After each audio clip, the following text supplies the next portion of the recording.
2021 Tropicana Speech Contest. My name is Ashley Gaskins, and I am this year's program coordinator. I also serve as the 5th grade teacher. We are very excited that you are here with us today in person for the first time in 2 years. That's very exciting. And I'm sure you will all be blessed to see what our students have accomplished. Before we pray and begin our contest, I'd like to pause for a moment and allow those in our audience time to silence any devices or phones. So please take a minute to do that. Thank you so much.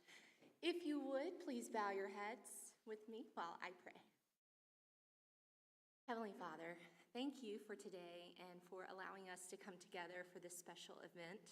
Lord, you have given us the ability to speak and communicate, and we want to do that well. Help us to do that in a way that brings honor to you. I pray for the students who are about to step on the stage in a few moments and share from their hearts. Help them to remain calm and focused. I'm sure some of them are a little nervous, but I ask that you would help them to share with confidence today. Give them the courage and the strength that they need. I also pray for the judges as they listen and make their decisions. Help them to be discerning and fair. We trust you for all these things. In Jesus' name, amen. You have before you today the 4th through 6th grade winners from their classrooms. On your program, you will notice that the students are divided into 2 separate groups, the elementary division and the middle school division. That means we will have a 1st, 2nd, and 3rd place winner from each division. In just a moment, when we begin the competition, each student will come to the podium when their name is called, wait for one of the judges to nod, which will indicate that the speaker may begin, and they will speak for 2 to 3 minutes. Once the speech has ended, each student will be asked a couple of questions by our contestant reviewer. This will allow the judges time to finish their scoring. I would now like to thank several people who have helped make this year's school contest possible. First, I would like to thank the administration and the teachers who support this program and encourage our students to do their best. Mrs. Parker, our 4th grade teacher, and Mrs. McFarland, our 6th grade teacher, have worked very hard as they guided the students in the writing process.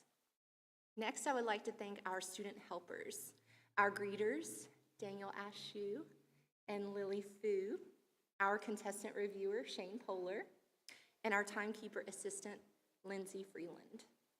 I would also like to thank Heather Adams for stepping in for Jennifer Girdler today. She's out sick. Thank you so much for coming in. I would like to thank Angela Gaskins and Donna Burlinghoff. All of them are here to help organize the contest and support our students. I would like to thank Brittany Scott for serving as our photographer today. Finally, I would like to thank Vance Rutherford, John Post, and Josh Charlariello for their help in managing the stage, the sound, the lighting, and the technology. Now, I would like to introduce our judges. We have Debbie Leonard, Kathy Charlariello, and Sharon Knietman. Thank you so much, everyone, for your time and service today.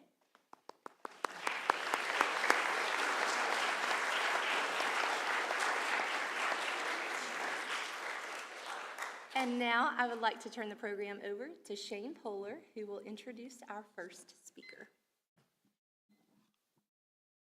First, we have Elise Buck, and her speech is titled, Get Super.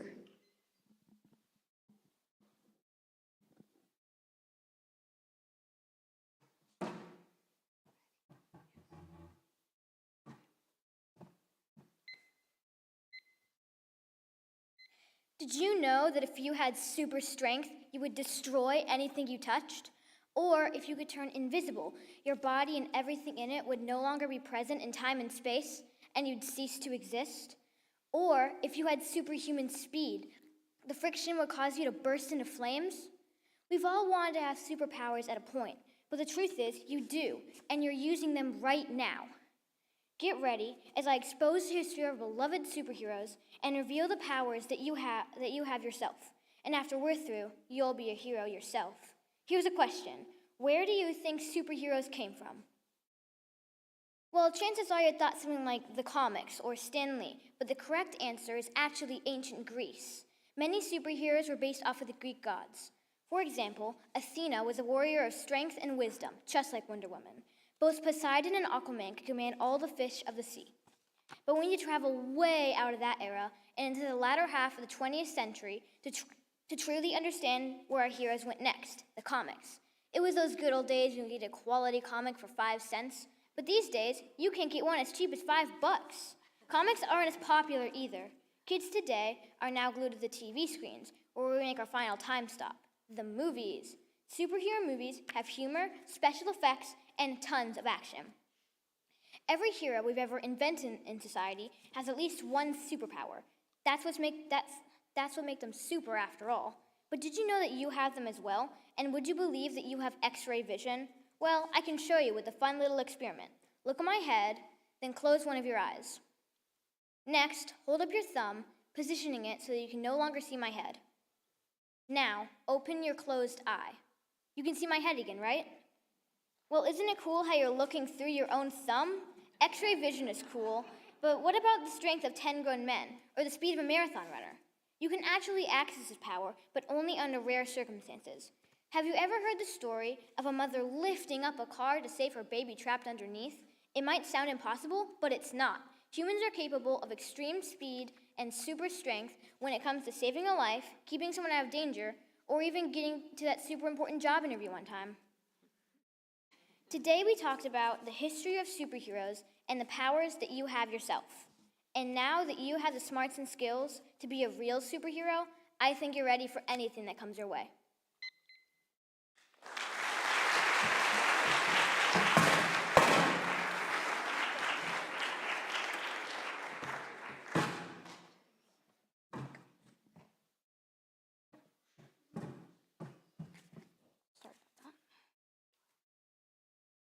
What inspired your speech topic?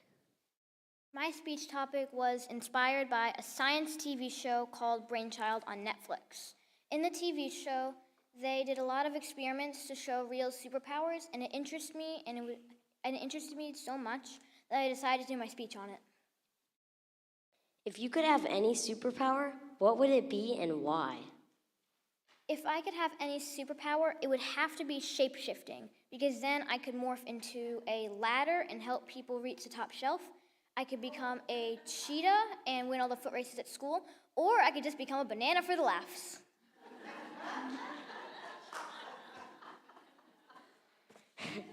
Thank you, Elise.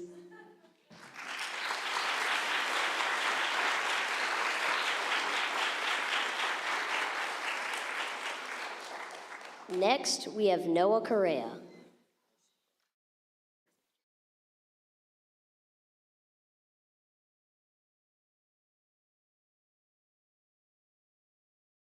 Next, we have Noah Correa, and his speech is titled, Different Types of Cars.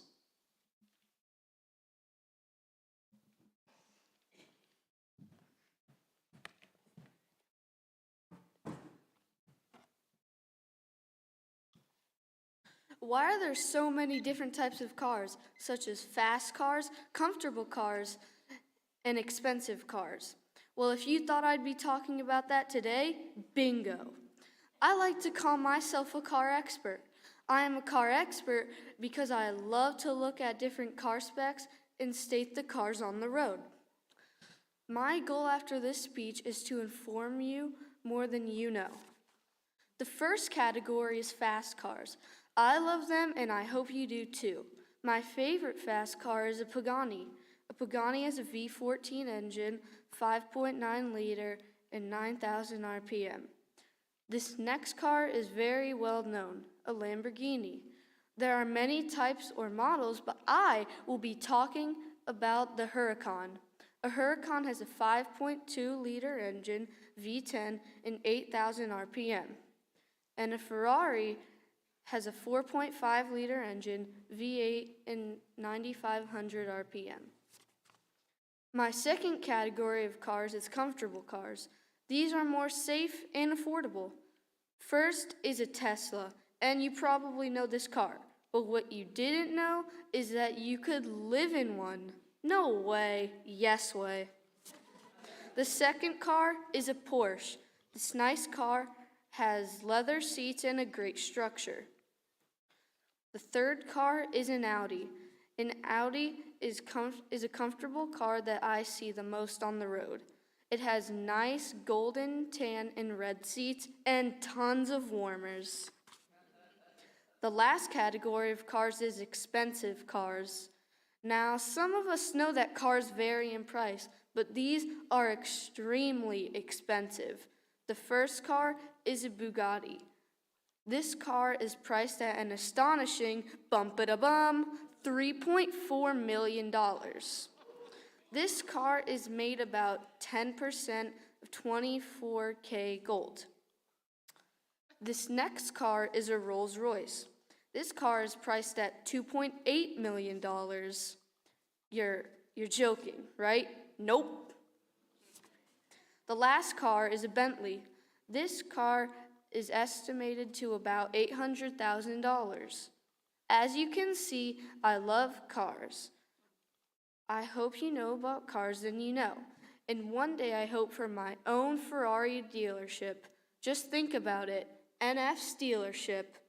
So when you leave, I want you to think about cars.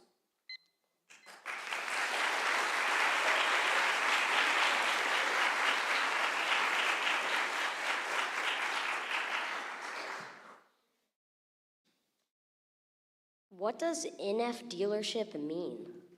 NF dealership stands for Noah's Ferrari dealership. In your speech, you mentioned being able to live in a Tesla. What did you mean by this?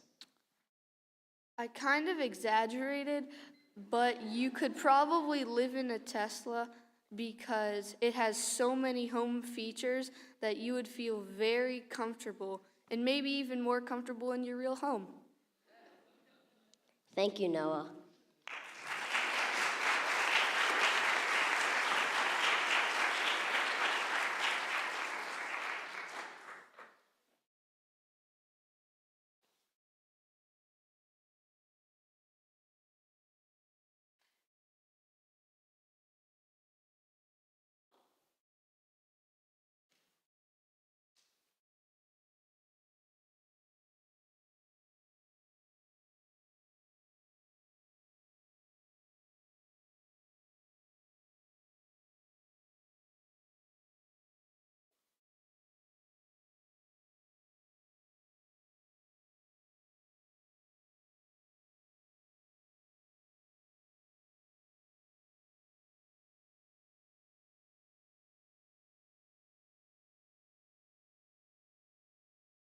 Next, we have Sam Hatamaki, and his speech is titled, A Unique Last Name.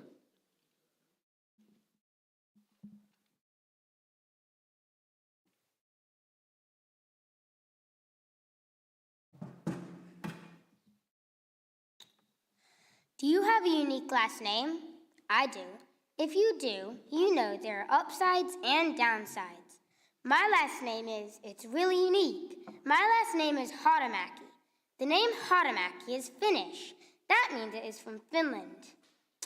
Hatamaki actually means grave mound or grave hill. I know it is a little dark. Maybe you thought of some other dark word like Gauntlgrim or Darky Lore. But my mother actually thinks it is great because Jesus spent 3 days in a tomb, or a Hatamaki. There are many famous people with the name Hatamaki. Some of them are Juha Hatamaki. He was a famous race car driver in Finland. Jussi Hatamaki and Matti Hatamaki are brothers and Finnish ski jumpers. Did I say there are upsides and downsides? Well, if I didn't, I'm going to tell you about them. The upsides are great and the downsides are terrible. The downsides are, sometimes, well, a lot of times, people misread or mispronounce or misunderstand my last name. Like one time someone called me Sam Mawahaki. There's not even an M in the beginning of Hatamaki. Aye, Mawahaki. Anyway, here's a story about my grandfather, Gary Hatamaki. One day, when his teacher was One day, when my grandfather was in first grade, his teacher was taking attendance. When she got to my grandfather's name, she said, Gary, ha, ha. And my grandfather, who was 6 years old, said, I done told you once, I done told you twice, I ain't gonna tell you but one more time, it's Haramaki. But, like I said, there are upsides. Like, even though Haramaki is hard to pronounce, people tend to remember it, unlike a last name like Smith or Brown. Haramaki is a great name to have. I'm glad to have it because of the men in my family who've came before me. My great-great-great-grandfather immigrated to this country from Finland to make a better life for his family. When he came through Ellis Island, the umlaut, the two little dots above the A, was dropped. My great-grandfather served his country as a pilot in the U.S. Air Force. My grandfather served the Lord and spread the gospel with his excellent singing voice. And my dad actually thought about changing his name for work, but he remembered. He remembered how all his family members who came before him kept that name from birth to death, enduring the challenges of a unique last name. And my dad decided that he was going to do that too. So if you have a unique last name, don't be shy, don't be angry or frustrated, but be proud and grateful that God gave you the wonderful, historic, meaningful last name that you have.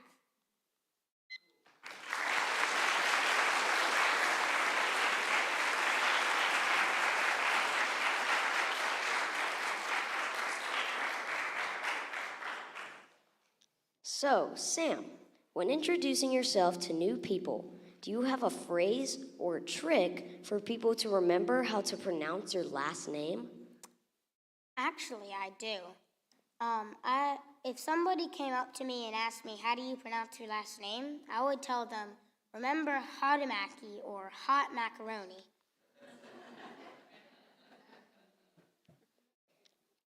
When you were learning how to write your last name, do you remember how long it took you to learn how to spell your last name? Well, actually, it's hard to believe, but it took me 4 years to remember to learn how to write my name. Thank you, Sam.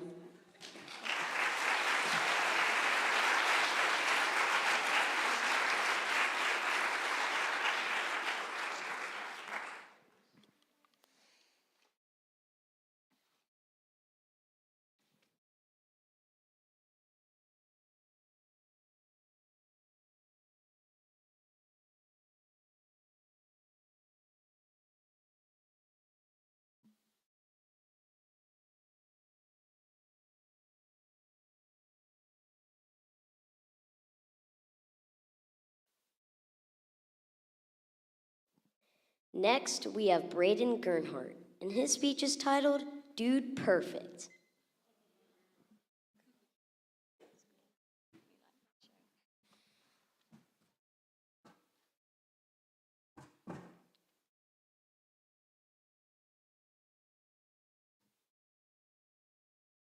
Tall guy, beard, twins, purple hoser. Some of you may be wondering, what in the world that is?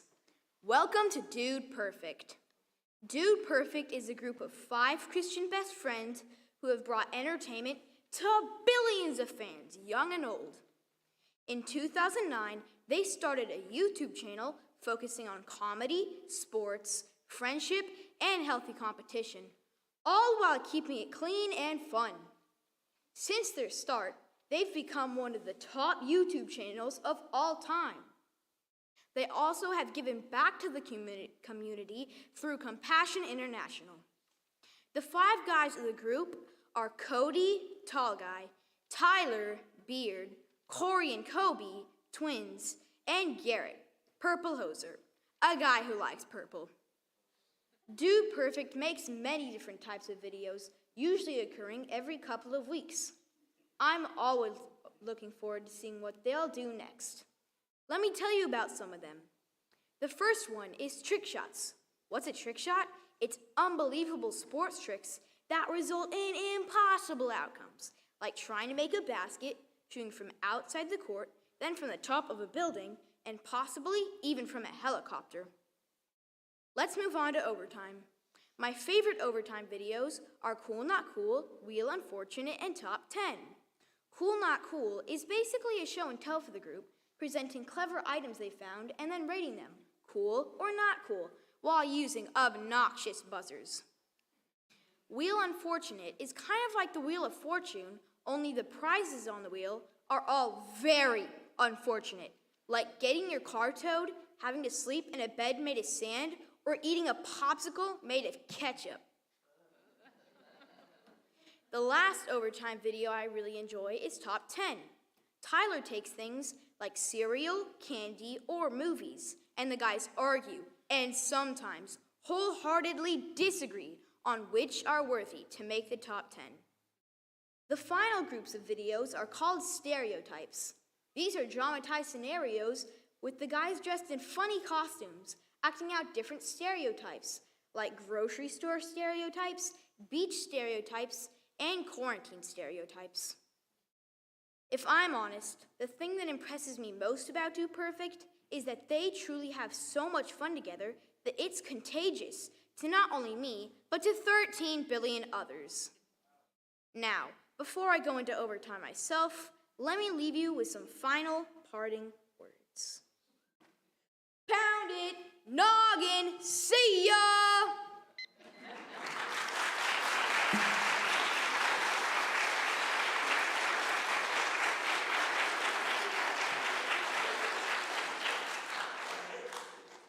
Why did you end your speech with that chant? I ended my speech with that chant because at the end of every Dude Perfect video, they say that slogan to sign off. When did you become interested in Dude Perfect? I became interested in Dude Perfect 2 years ago when my dad asked me, what should we watch? And I said, Dude Perfect, because my baseball teammate attempted a water bottle flip, and his dad said, are you trying to be like Dude Perfect? So I wanted to see what it was. Thank you, Braden.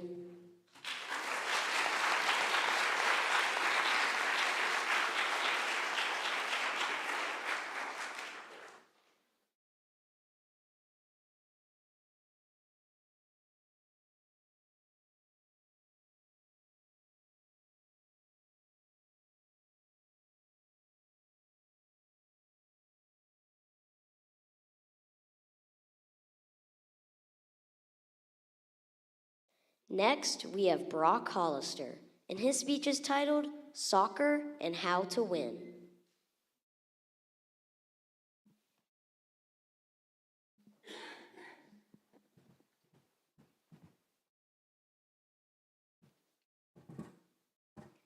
Introducing Brock Hollister, the all-star community Christian soccer player.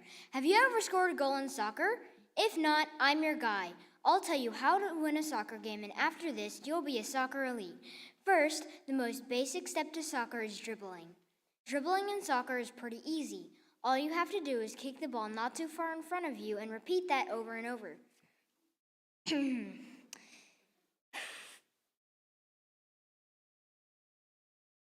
It's important to dribble because if you didn't, you would not be able to get the ball down the field unless you passed. That brings us to our next subject, passing. Now, passing in soccer is probably the most important thing in soccer. The reason for this is you can't just dribble around the field facing an entire team. You need your teammates. Now, the first step to passing is to learn the different types of passes. There's a through ball, a cross, and a drop. A through ball is a straight pass up or down the field. A cross, or a switch, is a pass that goes across the field. Now finally, a drop is a pass that goes behind you.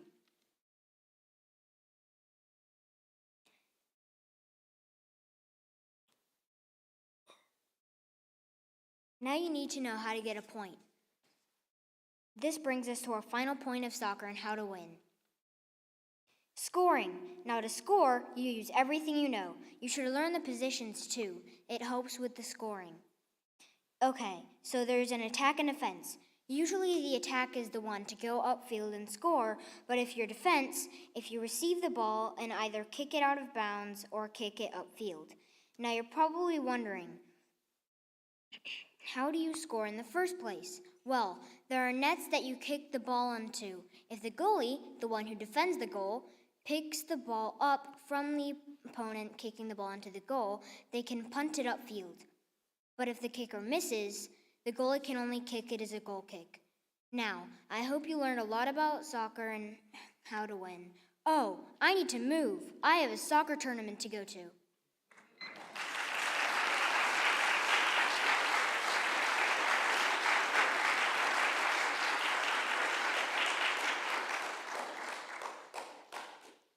How long have you been playing soccer?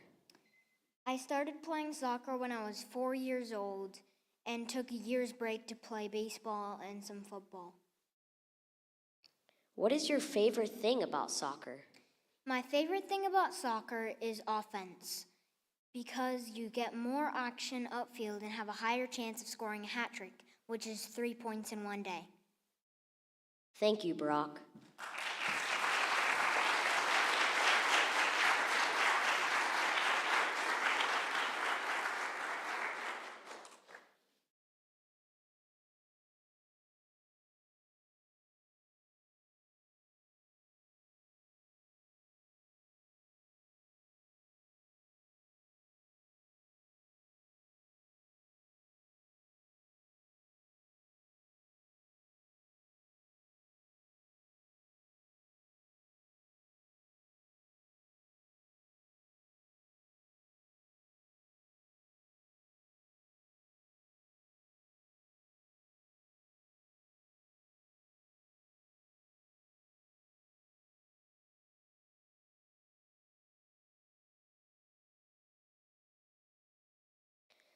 Last, for the elementary division, we have Tristan Lecurto, and his speech is titled, The Brave Little Toaster.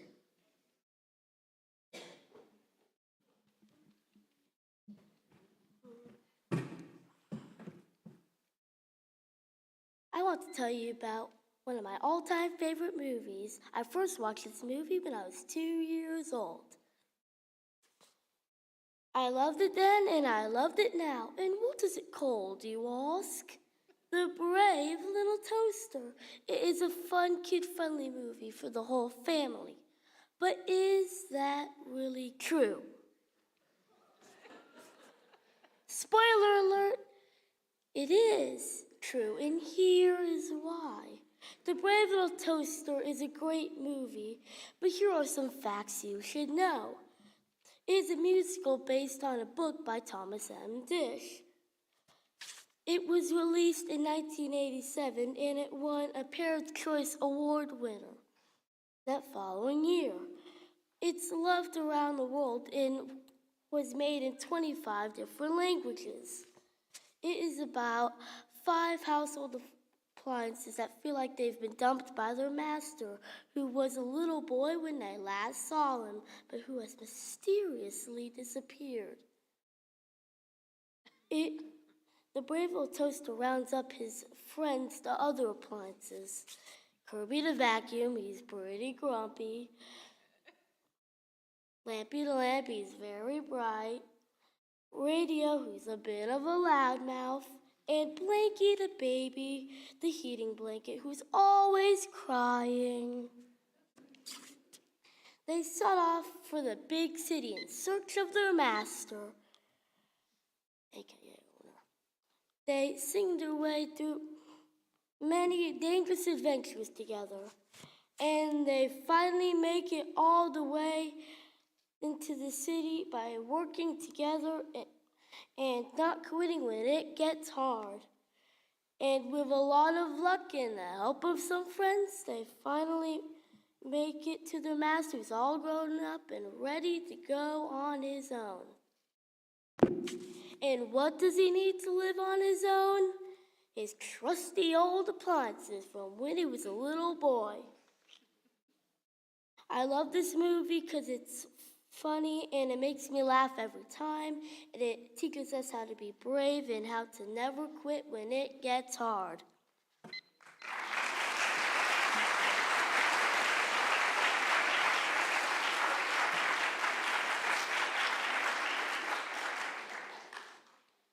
If anyone in our audience wants to watch this movie, where can they access it?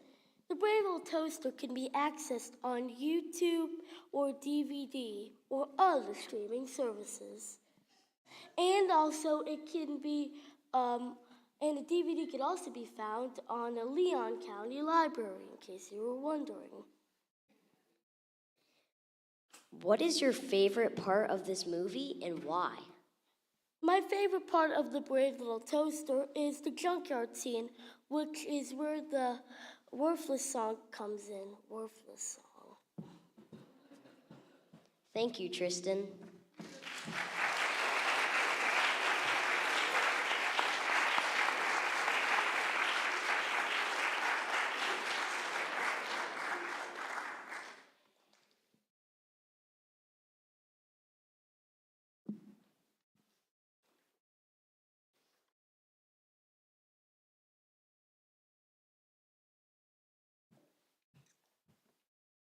Thank you, 4th and 5th grade contestants, for sharing your speeches. They did a wonderful job, so let's give them all a final round of applause.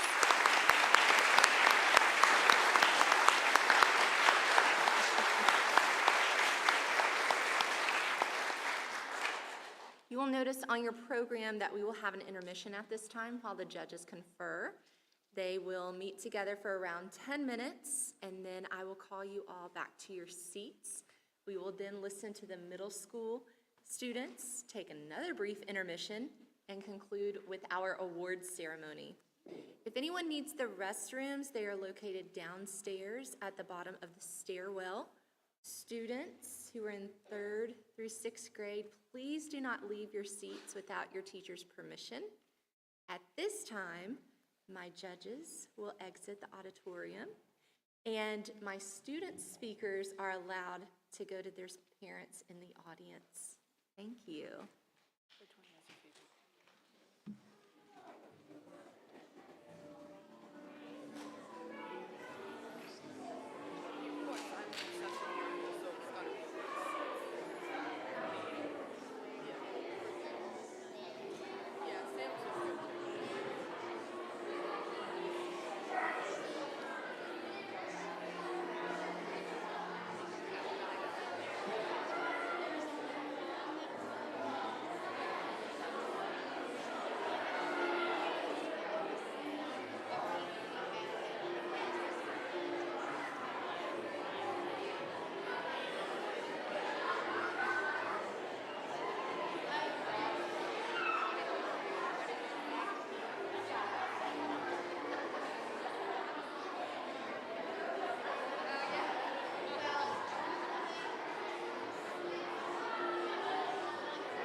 other's places. And I'm taking your place.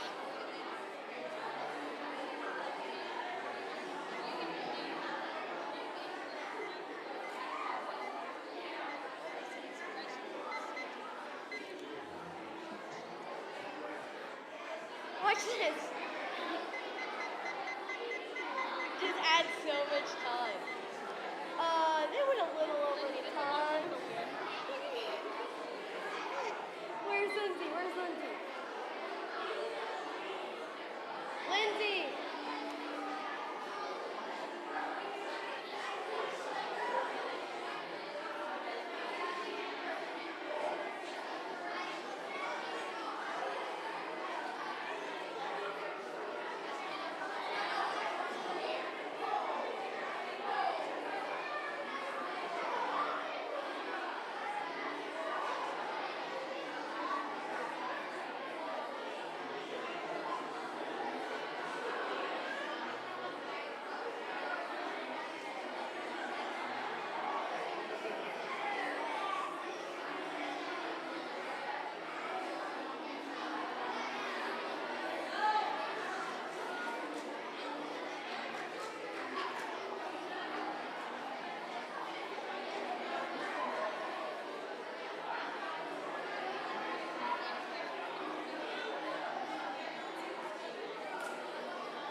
Ladies and gentlemen, boys and girls, it is now time to return to your seats. The judges have returned. We are ready to now move on to our middle school competition. At this time, I would like to ask our contestant reviewer, Shane Polar, to introduce our first middle school speaker. First, for the middle school division, we have Maisie Hauk, and her speech is titled, All About Pit Bulls.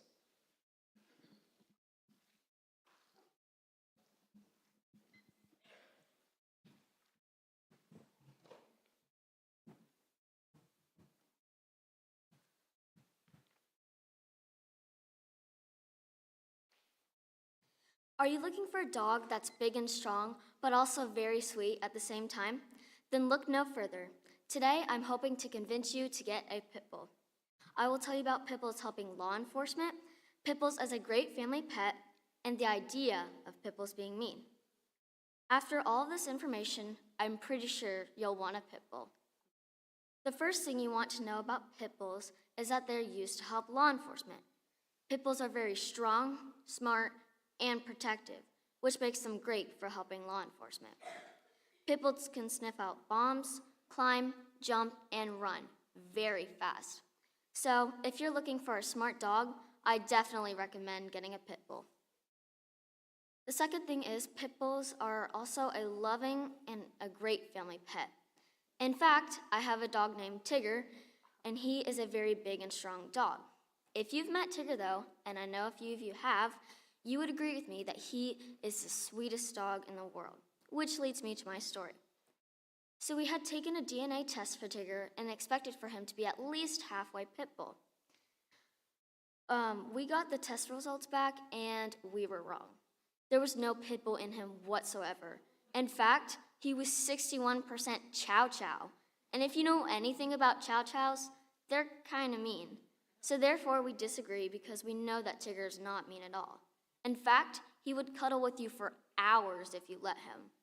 So we're sticking to the impression of Tigger being somewhat pit bull. The third thing is the idea of pit bulls being mean. The question comes around quite often. Are pit bulls naturally mean? The answer is no. Pit bulls aren't naturally mean. They're just trained to be that way. Also, it's because they're abused. So I strongly encourage you not to abuse any type of a dog. In conclusion, pit bulls can be used to help law enforcement, pit bulls are great family pets, and pit bulls are not mean.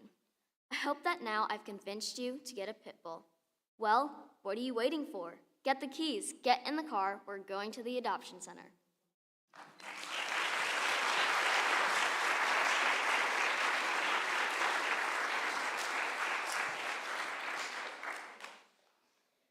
What was the inspiration behind your speech topic? Well, the inspiration behind my speech topic was the time before we had taken the DNA test for Tigger. We had thought he was pit bull because he had like a blockhead and like the demeanor of a pit bull. So I decided to do some research on pit bulls, and he had matched all the descriptions of a pit bull. And then we did the test, and he wasn't pit bull at all. He was 61% chow chow. You mentioned your pet, Tigger, being 61% chow chow. What did you find out as being the other 39%? The other 39% was Rhodesian Ridgeback, Lab, and Shiba Inu. Thank you, Maisie.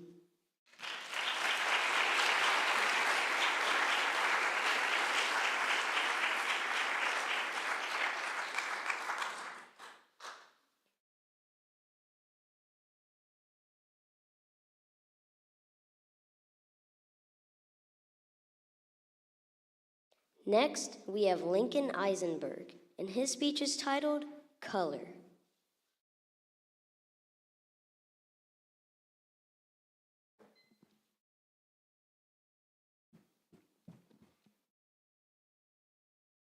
Look at the amazing world of color around you, from the blue of the sky to the green of the leaves to the red of a ripe strawberry.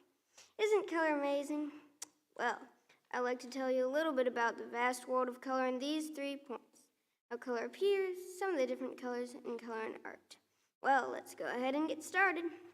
First, I'd like to tell you a little bit about how color shows up. First, the sun's light shines through the atmosphere and splits into all the different colors. Then, the colors will absorb into things. Some of the colors will stay in the object and others will bounce back. The colors that bounce back off the object are the colors that we see. For example, the sun's light shines through the atmosphere, splits into all the different colors, and they all absorb into a leaf. All the other colors stay, but the green bounces back and we see it. Blue is one of the most common colors to bounce back off of things. That is why the sky and ocean are blue. Next, I would like to tell you about some of the different colors. First, I will tell you about the primary colors. Primary colors are red, yellow, and blue. Primary colors cannot be made by other colors. Secondary colors. Secondary colors are orange, green, and purple. Secondary colors are made from primary colors. Orange is made from red and yellow, green is made from yellow and blue, and purple is made from red and blue. There's also something called tertiary colors, which people don't talk about quite as much, but I will tell you about them. Tertiary colors are colors like blue, green, and yellow, orange. Their names explain the combination of colors needed to make them. Now, let's talk color and art. Warm colors. The warm colors are red, orange, and yellow. Warm colors are called warm because they're the color of fire, and fire is hot, so they're warm colors. There's also something called cool colors. Warm colors and cool colors are pretty much the opposite. The cool colors are blue, green, and purple. When coloring something in art, you may want to use all warm colors or all cool colors. Or you can use mostly cool colors, except you add a little bit of warm colors, and it really makes it pop out. You can do the opposite with mostly warm colors and some cool colors. There's also a term in art called complementary colors. Complementary colors are basically the exact opposite. Orange and blue are complementary colors, so are red and green. There are more complementary colors, but I won't be telling you all of them right now. And that just about wraps up my speech about color. We talked about how color appears, some of the different colors, and color in art. It might seem like a lot, but just remember, it's only a little bit of the vast world of color around you.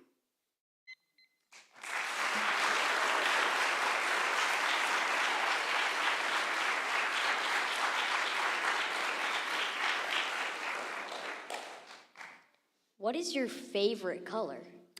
My favorite color is blue because it's a nice color and I like it. Probably I have one favorite shade of blue. I believe it's called royal blue. It's a little darker than medium blue and it has a slight tint of purple in it.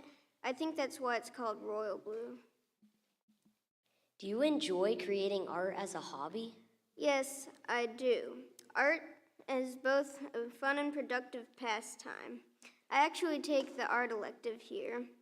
One of my favorite things to draw is monsters because I like monsters and I think they're cool. Thank you, Lincoln.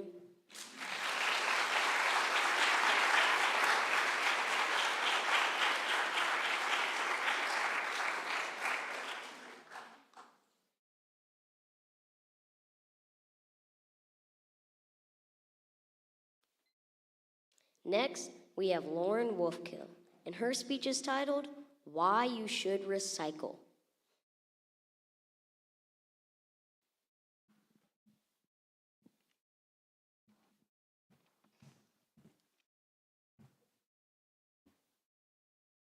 Do you want to know how you can help save the earth? Well, there are so many ways you can save the earth. Today, I'm going to be discussing recycling. Recycling can do so many good things for our planet. Recycling cleans the earth, saves resources, and can help save animals. First, recycling cleans the earth. Did you know that when you recycle, you're cleaning the air for humans and animals? Recycling reduces the amount of pollution that's in the air. 10,000 sheets of paper, when recycled, can save one fully grown tree. An estimated number of about 17.6 billion pounds of plastic is dumped into the ocean each year. That's equivalent to 57,000 blue whales. If everyone recycled, this number would decrease by a lot. Second, recycling can save so many resources. By recycling 1 ton of paper, you can save 17 trees, 7,000 gallons of water, 3 cubic yards of landfill space, and 2 barrels of oil. Did you know that used paper can be turned into new paper? Recycled paper gets sent to a factory, cleaned using a special soap that takes off ink and dirt, and turned into new paper. The same thing happens to recycled cans. The cans are sent to a factory, cleaned, melted, and turned into new cans.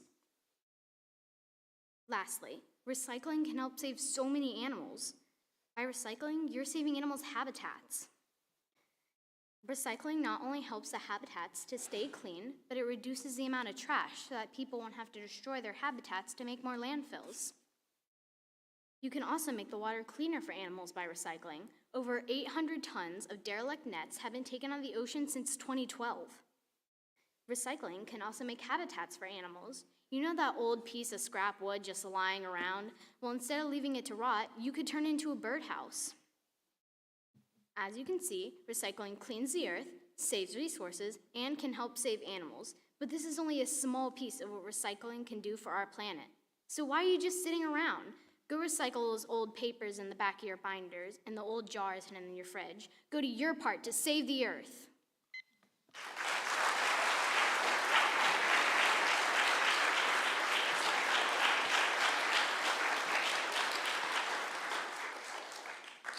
How do you and your family recycle?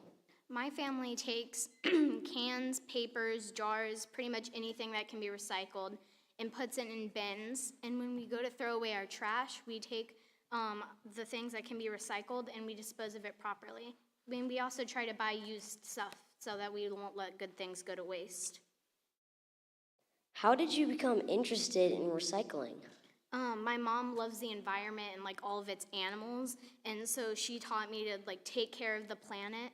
And I started wondering one day, like, what can I do to help save the earth and like take care of its animals? And I found out that recycling was a good way to do that.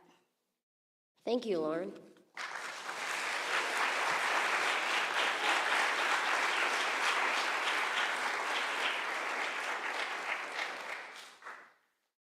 Next, we have Caleb Pye, and his speech is titled Outstanding Birds.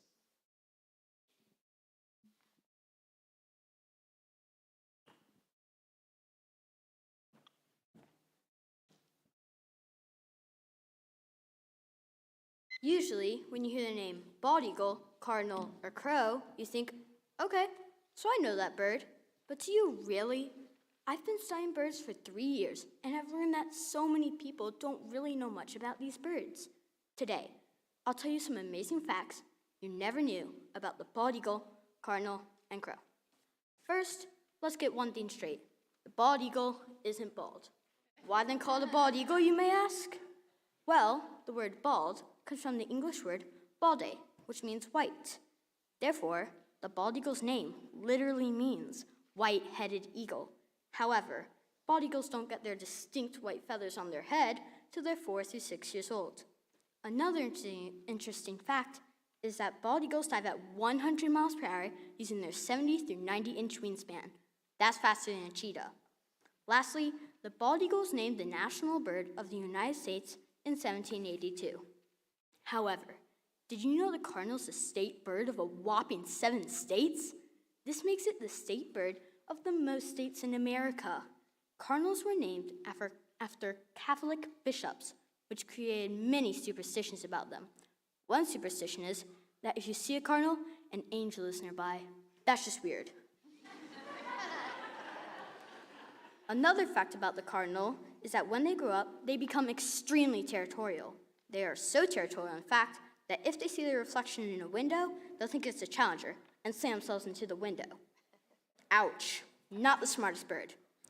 But what is one of the smartest birds? Some scientists believe that crows might be as intelligent as apes. In fact, some crows have funerals when they almost seem to mourn another dead crow. Of course, they probably eat them afterward.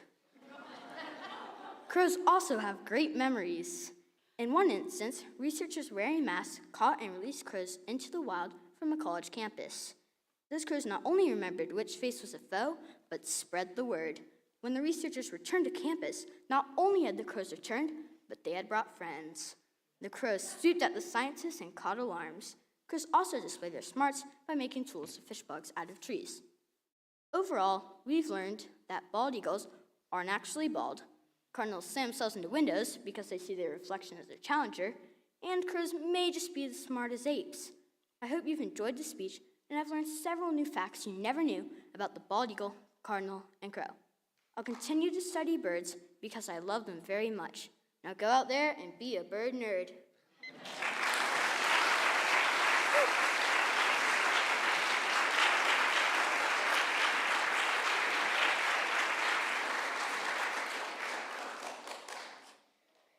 Out of the 3 birds you mentioned, which is your favorite and why?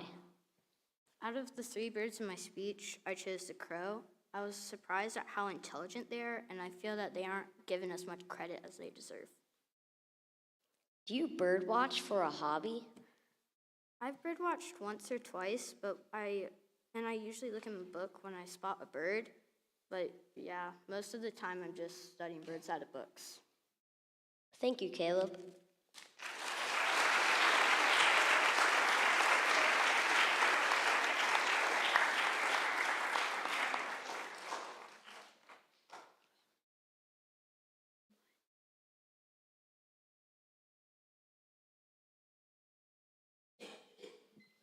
Next, we have Brian Walker, and his speech is titled Virtual Life.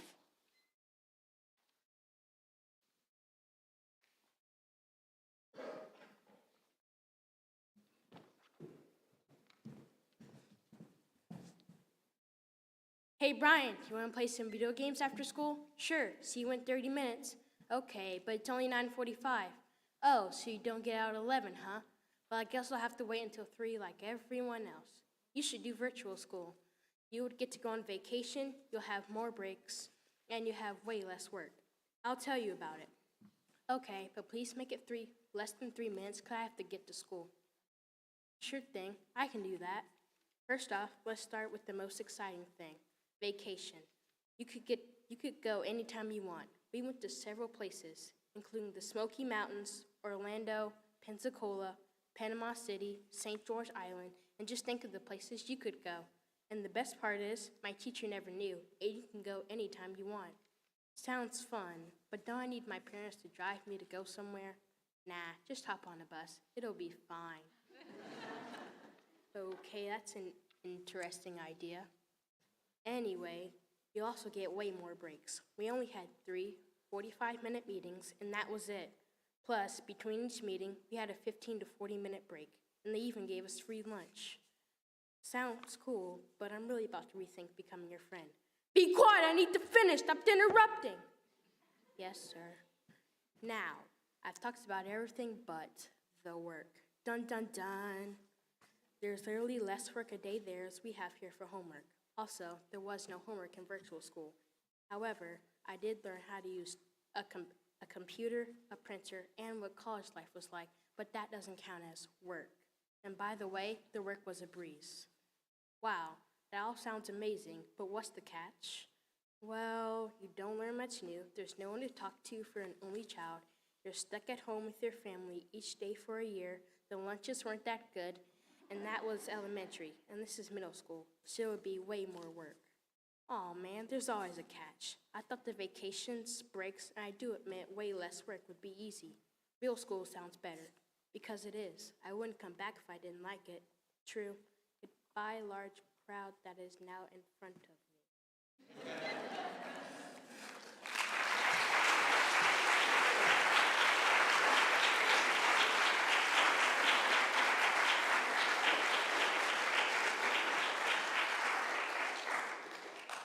Can you tell us more about your experience of learning virtually? When did you do this and for how long? I did this during my entire 5th grade school year, and it was an overall pretty good experience, especially since I got to sleep in until 9 every day.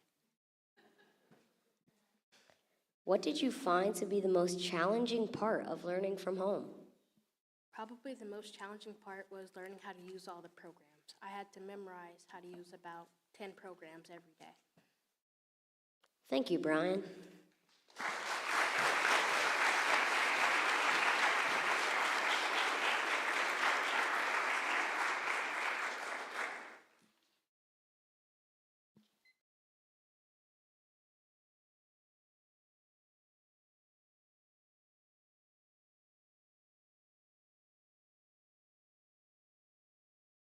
Finally, we have Grace Ashu, and her speech is titled Sochi Sakamoto.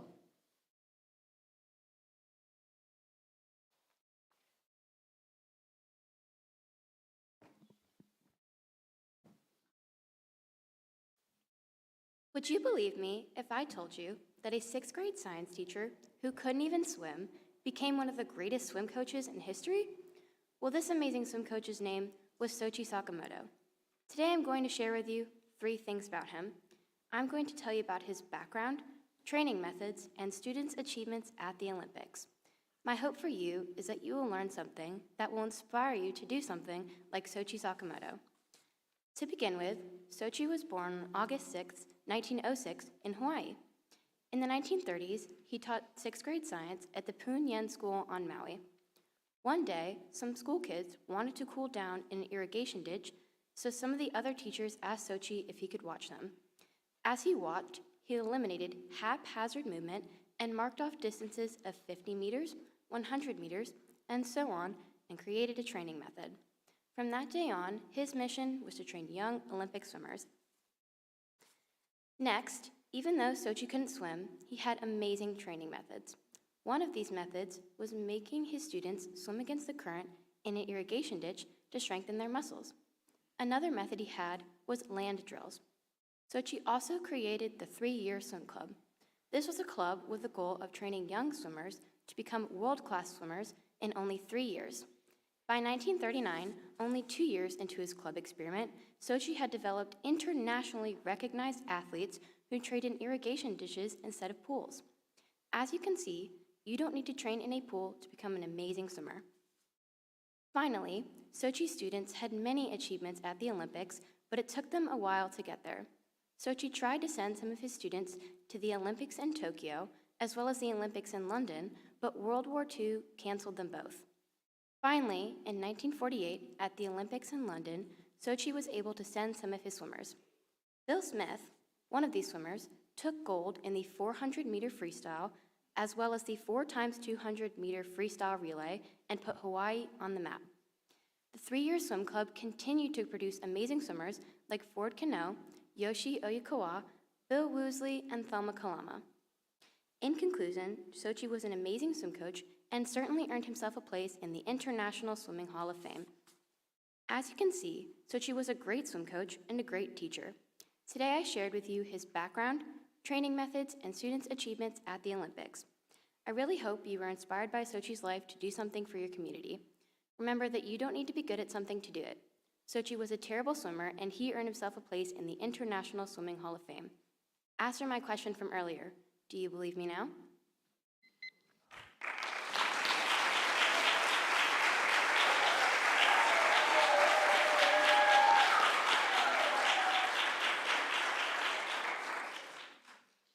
Interesting topic. How did you first learn about Mr. Sakamoto? Well, my mom picked me up from middle school one day, and she was listening to a podcast about Sochi Sakamoto, and I was really interested in him, and it was around Tropicana time, so I chose him as my topic. How long did Sochi's career last? His career lasted about 30 years. Did he ever learn how to swim at some point in his life? Throughout his life, he knew very little about swimming, and he never got good at it. Thank you, Grace.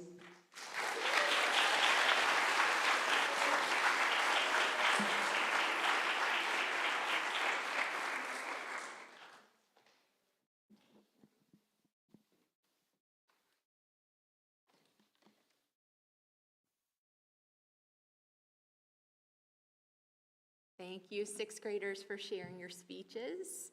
Let's give them one final round of applause.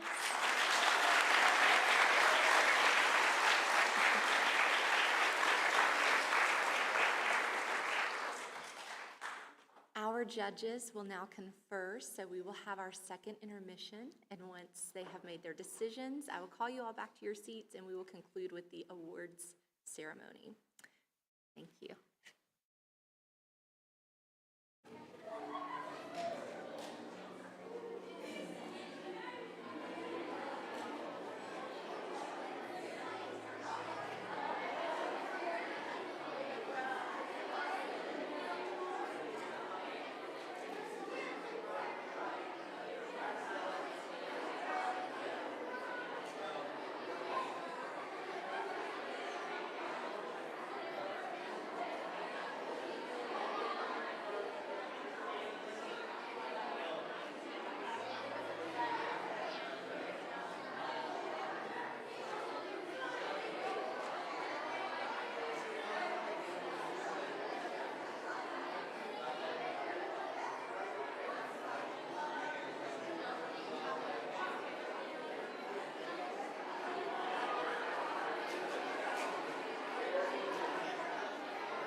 Ladies and gentlemen, our second intermission has come to an end. Thank you for making your way back to your seats and getting quiet. Wow, what a great audience.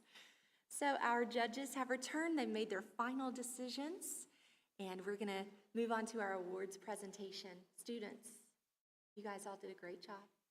So no matter the outcome, you should feel a sense of accomplishment for making it this far, the school-wide competition. So congratulations for making it this far. Yeah.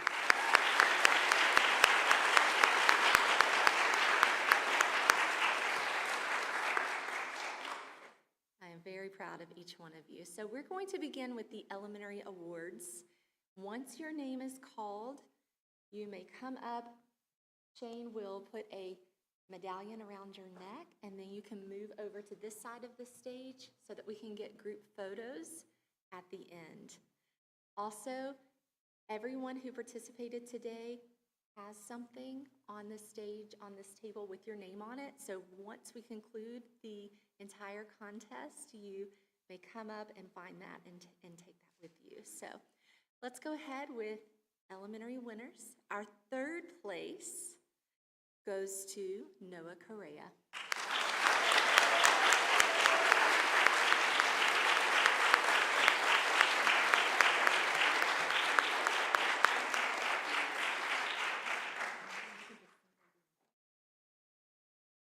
Our second place winner is Braden Gernhardt.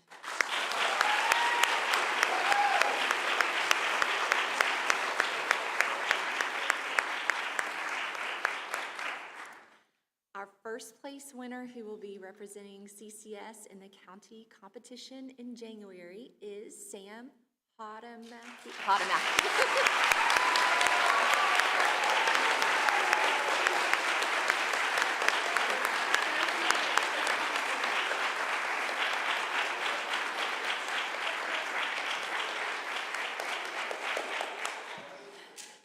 And now we're going to move on to our middle school awards. Our third place winner is Maisie Hauk.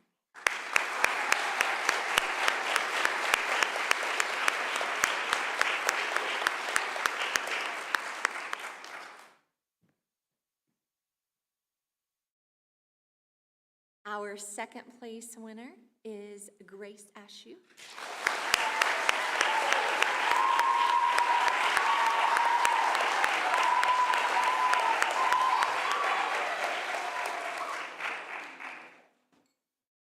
And our first place winner, who will be representing CCS at the county competition in January, is Caleb Pye.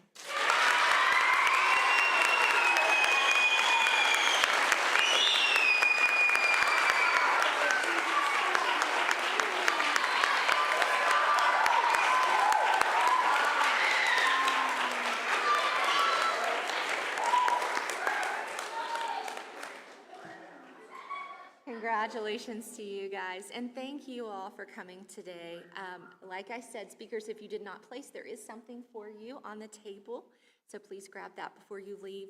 For the parents of today's speakers, please feel free to take your student off campus for lunch, but after you enjoy lunch together, we kindly ask that you bring them back to school so that they may finish the day with their classmates. Thank you for being here. This concludes our school-wide contest. Thank you.